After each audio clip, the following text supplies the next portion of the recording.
Kutipan Babat Tanah Jawi tentang tragedi Sukro Lembah, episode ke-6. Raden Sukro sengaja mencari perhatian Raden Ayu Lembah. Di Taman Sari Kapugeran, Raden Ayu Lembah bercengkrama setelah selesai mandi sore hari. Karena sudah 2 bulan dia berada di Kapugeran, Sang Dewi kurang makan dan tidur. Namun rusaknya raga malah semakin menambah manis mempesona.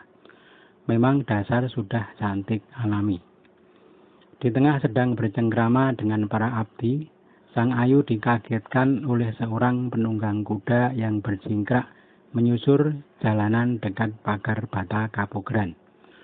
Si orang berkuda mundar-mandir beberapa kali dan selalu menengok ke arah dalam Taman Sari. Sang putri pun penasaran, turun dari panggung dan mendekat, lalu bertanya kepada para abdi, siapakah yang naik kuda berjingkrak-jingkrak itu? Para pengasuh mengatakan, barangkali suami Paduka sudah datang. Sang putri berkata pelan, bukan Kanda karena pengiringnya sedikit, dan kalau Kanda pangeran saya pasti bisa mengenali. Walau memakai pakaian komandan kompeni sekalipun. Orang itu belum pernah kulihat. Sang putri sudah sampai di bawah, lalu menyuruh seorang abdi untuk mengambil tangga. Pagar tembok sudah diberi tangga, maka naiklah sang putri. Tubuh dicondongkan di atas pagar-pagar untuk melihat yang sedang berkuda. Saat itu sudah pukul 5 sore.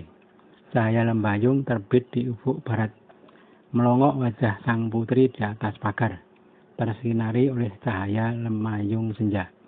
Wajah sang putri semakin bersinar terang. Raden Sukro yang melihat sang dewi hatinya laksana gerabah yang jatuh ke tanah, hancur berkeping-keping.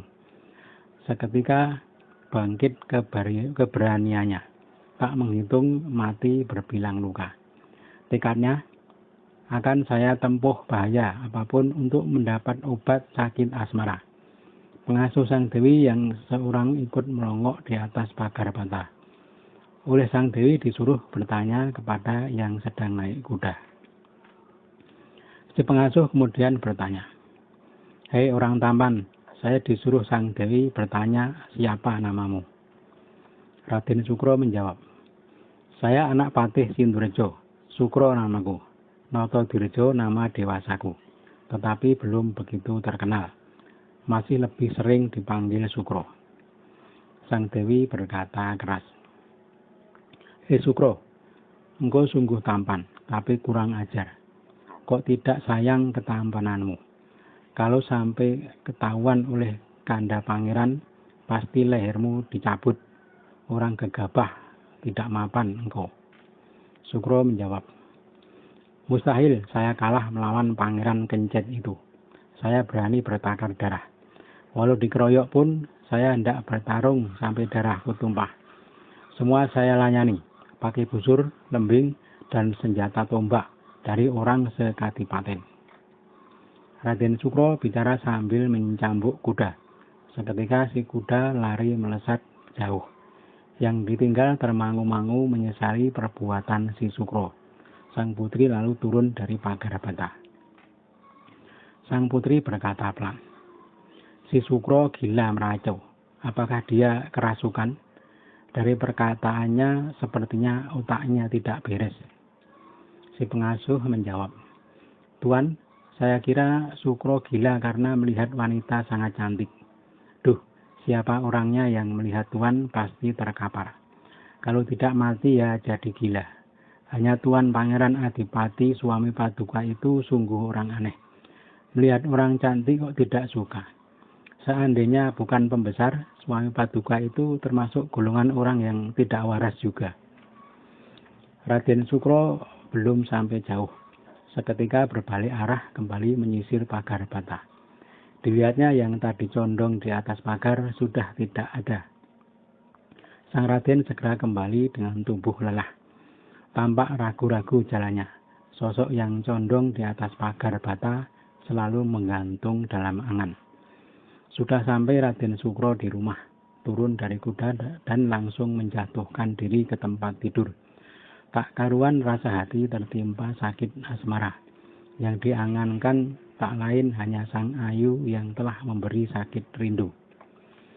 Malam hari, ketika semua orang telah tidur, Raden Sukro turun ke pertamanan hendak menghibur diri. Bulan baru tanggal 9. Terlihat samar sinar rembulan. Mendesah Raden Sukro. Dua pengasuh mencari, si Potrowiso dan si Singonondo. Ketemu tuannya di kebun, sedang bersandar di pohon jambu Darsono. Dua pengasuh berkata kepada tuannya, "Nak, jangan besar harapan. Ingatlah Paduka Abdi Negeri Kartosuro, Kanjeng Pangeran yang mempunyai negara. Walau dibunuh pun jangan mengelak, karena sudah sepantasnya Tuan yang memberi ganjaran dan siksa." Raden Sukro mendengus. "Hei Bapak, diamlah. Sudah aku tekadkan, walau dipakai sebagai sasaran, tak akan mengeluh diriku. Lebih baik mati kalau tak ketemu Sang Ayu. Bapak, saya hendak mencuri di Kapugeran.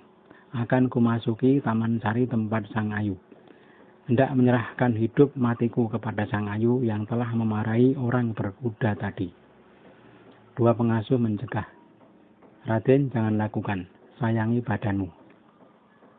Raden Sukro memaksa. Sesudah mengambil keris lalu keluar. Dua pengasuh mengikuti. Perjalanan Raden Sukro sudah sampai di Kapugeran. Dua pengasuh terus mengikuti kemanapun Raden Sukro pergi. Raden Sukro lalu mengeluarkan ilmunya. Pagar bata diusap seketika menjadi rata dengan tanah. Raden Sukro segera masuk ke pertamanan. Potrowiso Singonondo selalu mendampingi, sambil terus membujuk agar Raden Sukro mengurungkan niatnya. "Raden, bagaimana kehendak Anda ini? Saya sangat samar dalam hati dan selalu khawatir saja. Belum berjanji kok sudah mendatangi. Kalau nanti kepergok dan menemui mati, sungguh mati yang nisna. Sebaiknya Anda meniru langkah kesatria. Jangan sampai menyeret nama ayahanda Raden Patih Sindurjo. Ayah Raden seorang yang masyhur, menjadi kebanggaan negeri, serta mumpuni dalam segala hal, maka menjadi patih raja. Beliau berani dalam medan perang, dalam isyarat sudah lihai, pintar dalam berpikir, sungguh tak ada cacatnya. Sekarang anaknya mirip orang mengambil ikan di dalam air yang tanpa jaring. Percuma air menjadi keruh, ikan mustahil didapat.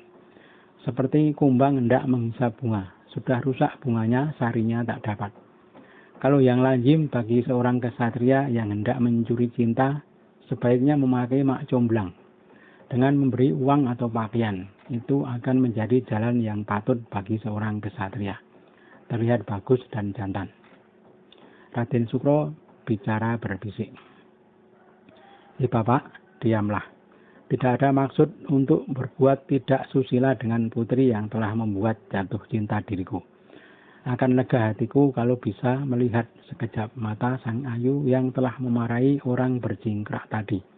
Hancur diriku Bapak, gila karena cinta kalau tak melihat Sang Ratna.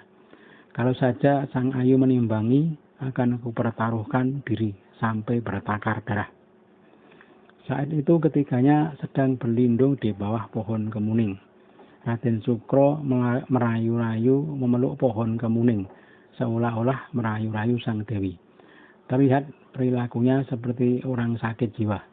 Kedua pengasuh menyembah, berusaha mengingatkan. Potrowiso dan Singonondo keduanya merasa kasihan kepada Raden Sukro.